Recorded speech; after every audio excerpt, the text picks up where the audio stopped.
Hi hello Angel കിഡ്സിൻ്റെ പുതിയൊരു വീഡിയോയിലേക്ക് എല്ലാവർക്കും സ്വാഗതം. ഇന്നും നമ്മൾ ഒരു തെറാപ്പി വീഡിയോ കണ്ടാലോ.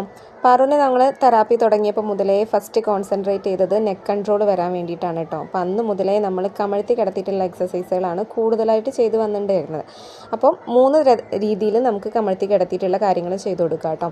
അപ്പോൾ ഒന്ന്, അവരെ നോർമലായിട്ട് ജസ്റ്റ് ഒന്ന് കമഴ്ത്തി കിടത്തുക, കൈ മുന്നോട്ട് വെച്ചിട്ട് കമഴ്ന്ന് കിടന്നിട്ട് സ്വന്തമായിട്ട് അവർക്ക് തലപൊക്കാനുള്ള അവസരങ്ങൾ ഒരുക്കി ഓരോന്ന് കാണിച്ചു കൊടുത്ത് അവരെ അട്രാക്റ്റ് ചെയ്യിപ്പിക്കാം. അപ്പോൾ അവർ തല പൊന്തിക്കുകയും കാര്യങ്ങളൊക്കെ ചെയ്യും. അത് ഒന്നാമത്തെ സ്റ്റേജ്.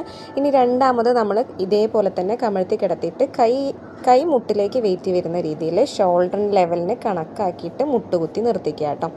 ഈ സമയത്തും അവർ ഓരോ സാധനങ്ങൾ കാണാൻ വേണ്ടി തല പൊന്തിക്കുമ്പോൾ നമ്മുടെ നടു, പുറം, ആ ഒരു ഭാഗം, കഴുത്ത്, കൈ, ഈ ഭാഗത്തിലൊക്കെ മസിൽസിനെ ആക്ടിവേറ്റ് ചെയ്യാൻ വേണ്ടിയിട്ടാണ് ഈ ഒരു കാര്യങ്ങൾ ചെയ്തു കൊടുക്കുന്നത് കേട്ടോ. അപ്പോൾ നമുക്കറിയാം ഏറ്റവും കൂടുതൽ മൂവ്മെൻ്റ് ഉള്ള ശരീരത്തിലെ ഒരു ഭാഗമാണ്, അത് ഒരു ജോയിൻ്റാണ് നമ്മുടെ ഷോൾഡറിൻ്റെ ആ ഒരു പോർഷൻ എന്ന് പറയുന്നത്. അപ്പോൾ അവിടെ കുറച്ചുകൂടി കൂടുതലായിട്ട് സ്ട്രെങ്തനിങ് ചെയ്യാൻ വേണ്ടിയിട്ട് ഈ ഒരു കാര്യങ്ങളൊക്കെ ഹെൽപ്ഫുൾ ആവും കേട്ടോ.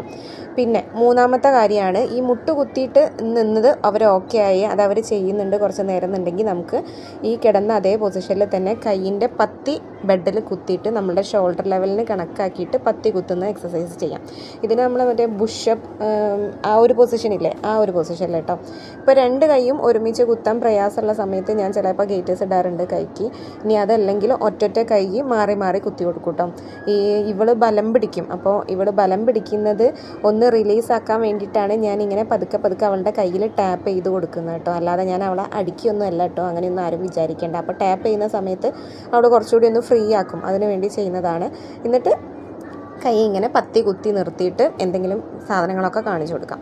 പിന്നെ ഇങ്ങനെയുള്ള എല്ലാ തെറാപ്പിയും ചെയ്യുന്ന സമയത്ത് നമ്മൾ ഫുഡ് കഴിച്ച് കഴിഞ്ഞ് ഉടനെ ചെയ്യരുത്. ഒരു അരമണിക്കൂറിനെങ്കിലും ഗ്യാപ്പ് ഇടണം. അല്ലെങ്കിൽ ഈ കഴിച്ചത് മുഴുവൻ അവരിങ്ങോട്ട് ഒമിറ്റ് ചെയ്ത് തരും.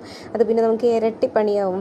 പിന്നെ ഫുഡ് കഴിച്ച പാട് നമുക്കിങ്ങനെ ചെറിയ കൈയിൻ്റെ തെറാപ്പികളോ അല്ലെങ്കിൽ സോളോ മസാജോ അങ്ങനെ എന്തെങ്കിലുമൊക്കെ വേണമെങ്കിൽ ചെയ്ത് കൊടുത്ത് ആ സമയം നമുക്ക് അതിന് വേണ്ടി യൂസ് ചെയ്യാം. അല്ലാതെ ഭക്ഷണം കഴിച്ച പാട് ഈ ആയാസമുള്ള പണികളൊന്നും ചെയ്യാതിരിക്കുക. പിന്നെ ഇവരെ കൊണ്ട് ചെയ്യിക്കണമെങ്കിൽ നമുക്കും കുറച്ച് ഈ കാര്യങ്ങളൊക്കെ ശ്രദ്ധിക്കണം കേട്ടോ. അപ്പോൾ നമ്മളും ഫുഡ് കഴിച്ച ഉടനെ ഈ ഒരു പരിപാടിക്ക് ഇരിക്കരുത്. കാരണം ഇവള് മുട്ടുകുത്തി നിൽക്കണ മാതിരി, ഇവള് ബലം പിടിക്കണ മാതിരി ഒക്കെ തന്നെ നമ്മളും പിടിക്കേണ്ടി വരും. അപ്പം ഈ കാര്യങ്ങളൊക്കെ ചെയ്യാം. ബായ്.